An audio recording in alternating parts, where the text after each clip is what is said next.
Hey, I'm live. It's the Nazarite.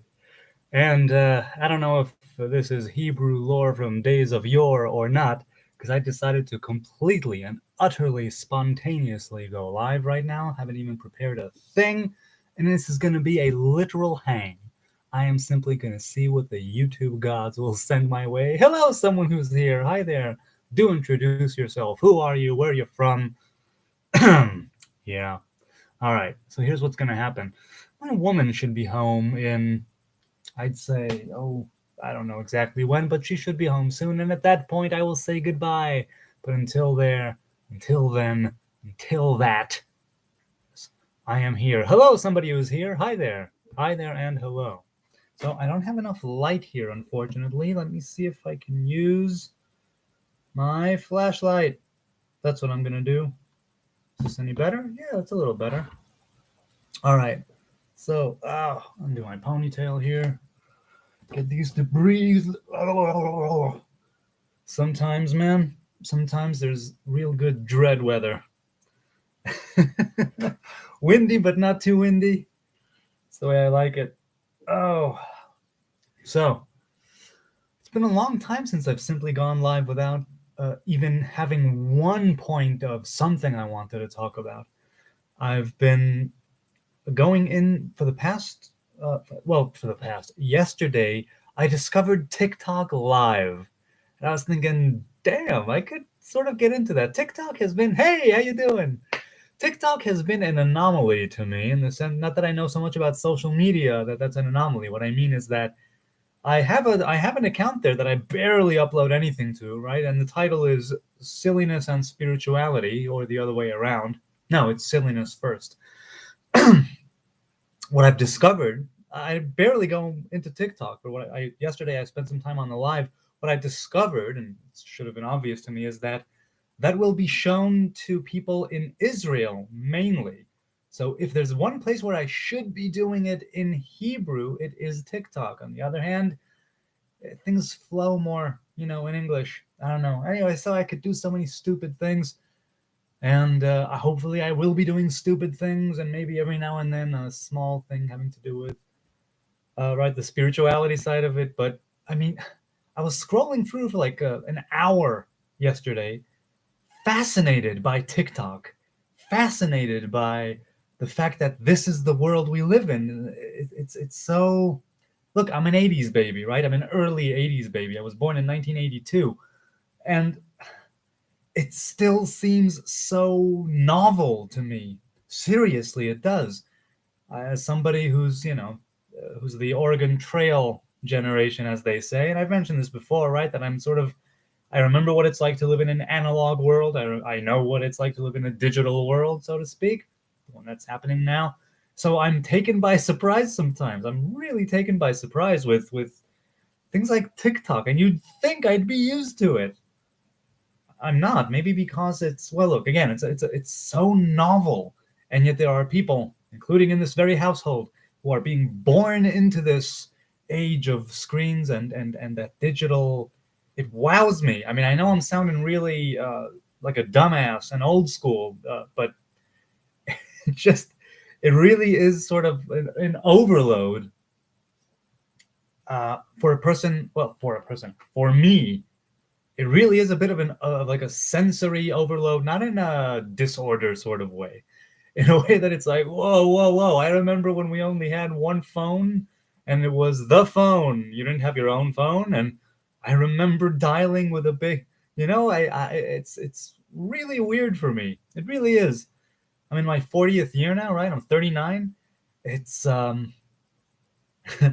it's really weird, and I am so grateful, so thankful that I can push a button and be live here right now. So let's see. Hey, Jamal. Hello, hello, hello. Good to see you, man, if you're still here. Nathaniel Zev from Florida, and returning to listen to my good brother. Hey, look at that. Thank you. I appreciate that, Jamal, Nathaniel. You need to post on Instagram again, says Robert Harrison. Yeah, do I? I don't know. I mean, probably. You see, there are these different things that I ought to be doing, and I'm not allocating enough time. Now, some of that time is done on things, right, spent on things that are higher in the hierarchy of importance or of my values, in the way that they manifest in my life, in what I want to do now. And there are times when, oh, I lost my train of thought. Anyway, there are things that are just higher, and there are times when I like actually waste my time. Now that's the time I don't like. If I'm busy, if I'm preoccupied with something else that's also of significance and of value, then by all means I should be doing that as well. And then it's just a question of sort of right, placing them in that hierarchy. But sometimes I find myself procrastinating and wasting time and doing things that or putting off things that I should be doing, and that's not a good thing. But should I be posting on Instagram? The answer is yes. Should I be more on TikTok? The answer is yes, because I want to do my thing, and I've been, as you know, on YouTube for over 3 years, not counting, right? Also counting that old channel, of course. And it's not something that I'm going to stop, but I need to ask myself, am I doing it for self-expression, which was the original idea? Am I right? And educating myself and maybe others a bit in the process, if I can, about this or that? Or is it me? Is it me wanting other people's attention? And I suppose that it is, but if so, to what end? Because I also need to focus on, right? I need to be attentive to my own things and not simply want the attention or any sort of admiration. I spoke of this like a couple of years ago in a video that's no longer with us. I spoke of this. I remember speaking of this. Now, recently, a day or two ago, little Andre, he asked me why wouldn't I want to accept gifts, because I did receive Robert and Paula's lovely gift. And he said, so why wouldn't you? And I told him that I wouldn't be against getting paid, but not in the form of, right now anyway, not in the form of a gift. It would be something that is like a transactional thing, a business opportunity. And he says, what sort of business do you engage in that you think should be paid, right? That people should pay you for? To which I said, I don't know, but people in this day and age, and since forever, if they're good, have been paid to be themselves. If that could somehow be done, awesome. That's part of what the internet's doing here, breaking down those walls and the middlemen. Jamal says, I remember the first time I saw an AOL Instant Messenger and stared at the screen for minutes with my mouth open. My niece doesn't know what a VHS tape is. Yes, it's true. Hold on. What's going on here? Is there a message coming through? Okay, good. Oh man, yeah. The internet, what a marvel, what a thing. It's amazing. It has its upsides and its downsides, but the potential there, I think, for good, the potential for good and for amazing things, real development, all that, it's worth the risks. It seems to be worth the pitfalls and the lesser sides. This isn't true to every single individual. I'm speaking as the concept and the internet as it is. Let's see. Hey, it's Spooky. Hey, Spooky. Hey, it's me. Robert says, I think you're being a light unto the nations, but people like seeing you and hearing you. Hey, Nazarite is back in the his ILs. Hello. How you doing, Seth? You know what? We all can be a light unto the nations. We are humanity. We have that potential. I think that it's something that is within our grasp as long as we are truthful and humble. If one is truthful and humble, there's little that can move him or her off course. Because the course that they are charting is one that's based on those very things. And it's a what would be the word? It's not self-sustaining, I guess, because it imbibes you with meaning. And to be a light unto the nations, I mean, first you need to be enlightened yourself. And that is, again, truth and humility. Those are like the great pillars, So what's up, Hebrew Nazarite, asks Seth. Mr. Hall, the Nazarene Nazarite, I'll tell you what's up. I'm having a good time in this life. I am. There's so much chaos and tragedy and war and all kinds of shit going on all the time. Somehow, I'm able to sit here in the comfort of my home and speak to you now and have everything be okay, not more than okay. It's so okay that I can afford, maybe not 100%, but by and large, I can afford to do this right now. And hell, I didn't even, as I said when I started 10 minutes ago, I didn't even come here with any kind of anything prepared, not a Dvar Torah, nothing to do with the weekly Torah portion, not a comment or a question that I'm sure that I did get and should have been addressing, but I just pushed the button. I just pushed the button. I didn't want to start looking for a specific question or comment. I simply wanted to go live because I usually don't do that. I cannot remember the last time that I pushed go live without even having some idea of something that I would want to say, at least perhaps until people show up. Or no, this was just, hey, I didn't go live yet. I should go live right now. Boom. That's amazing.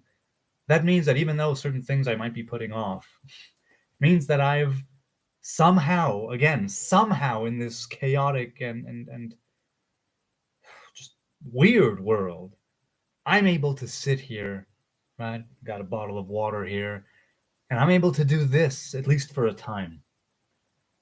And to me, it means, and if I can do it with a sort of clear conscience and nothing sort of breathing down my neck existentially or pragmatically or I don't know what, if I can take the time, even like 10 or 20 minutes to sit here and do this and be with you guys and have that little community thing, and I feel that it's always helpful and beneficial for me, for you to provide me with something, a gem, or to say something like a light unto the nations. And so I launch into this rant on all of us having that potential of being a light unto the nations. I would love to be able to strengthen others, to embolden others, right? To give courage, because I'm trying to do the same thing with me. And I know what would work with me. Usually, it's not tough love. Sometimes it is, when I need my ass kicked. But usually, it's just somebody, whether it's the Torah, right? Whether it's family, whether it's my own temperament or conscience, to remind me that you need to get on with it. You need to be doing good things, better things, and you're on that right path. It doesn't have to be perfect. What is it? That perfect is the enemy of completed. What am I thinking of? Anyway, I'm not shooting for perfection. I'm shooting for strengthening those pillars in my life and having it affect everything around me.